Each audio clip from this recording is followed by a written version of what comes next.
अदालत का सीन सोचिए। कटघरे में खड़ी है बड़ी बड़ी कंपनियां, जज की कुर्सी पर बैठी है सरकार और गवाह की कुर्सी पर बैठा है आम ग्राहक यानी कि आप। जज पूछता है कि जब सरकार ने टैक्स घटाया था तो तुम्हें सस्ता सामान मिला? आप कहते हो नहीं भाई, नहीं मिल पाया, दाम तो वहीं के वहीं रहे। यानी साफ है कि टैक्स कटौती का फायदा जेब से निकला तो सही, लेकिन ग्राहक तक पहुंच ही नहीं पाया। यही कहानी है एंटी प्रॉफिटियरिंग लॉ की। नमस्कार, मैं हूं मुस्कान ओझा, आप देख रहे हैं मनी 9।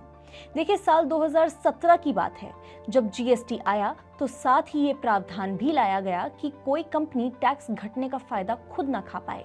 इसके लिए बनाई गई एक अलग अथॉरिटी, नाम पड़ा नेशनल एंटी प्रॉफिटियरिंग अथॉरिटी। लेकिन वक्त बीतता गया, केस दर केस सामने आए और आखिरकार 2022 में इस अथॉरिटी को ही बंद कर दिया गया। आज हाल ये है कि 1 अप्रैल 2025 को ये नियम पूरी तरह खत्म कर दिया गया है। मतलब कंपनियों को रोकने वाला कोई वॉचडॉग अब रहा ही नहीं है। लेकिन कहानी यही खत्म नहीं होती। अब सरकार ला रही है जीएसटी 2.0, एक नया बड़ा ओवरहॉल। इसमें टैक्स स्लैब आसान करने और दरें घटाने की योजना है और यही से फिर वही डर सामने आता है। यानी अगर टैक्स घटेगा और कंपनियां फिर से वही खेल खेलना शुरू कर दें तो फिर क्या होगा? सरकार को लग रहा है कि इस बार शुरुआत से ही सख्ती करनी होगी। इसलिए प्लान है एंटी प्रॉफिटियरिंग रूल्स को दोबारा वापस लाया जाए, लेकिन इस बार सिर्फ 2 साल के लिए।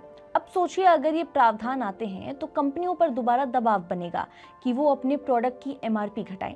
आपको बिस्किट का पैकेट, साबुन, यहाँ तक कि कार भी काफी हद तक सस्ती पड़ सकती है। लेकिन कंपनियां भी चुपचाप हार मानने वाली तो नहीं है। वो कहेंगी कि कच्चा माल महंगा मिल रहा है, लॉजिस्टिक बढ़ गए हैं, पैकेजिंग कॉस्ट ज्यादा है। तो सच्चाई ये है कि अदालत जैसा ही यहाँ पे पूरा खेल जो है वो चलता रहेगा।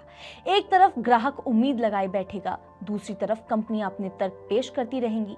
इसलिए कुछ सवाल ऐसे हैं जिनके जवाब बेहद ज्यादा जरूरी है कि हमें जानना हो इस चीज को। क्या ये अस्थायी एंटी प्रॉफिटियरिंग लॉ जो है सच में जनता को फायदा दिलाएगा, या फिर ये भी एक कानूनी औपचारिकता बनकर रह जाएगा? और जब 2 साल बाद ये फिर खत्म होगा तब आप किसके भरोसे होंगे, कंपनियों के या फिर सरकार के भरोसे? जीएसटी का सपना था एक देश एक टैक्स, यानी सबको फायदा। लेकिन हकीकत ये है कि टैक्स कटौती का असली फायदा ग्राहक तक पहुंचना आज भी एक कोर्टरूम मिस्ट्री जैसा बन गया है।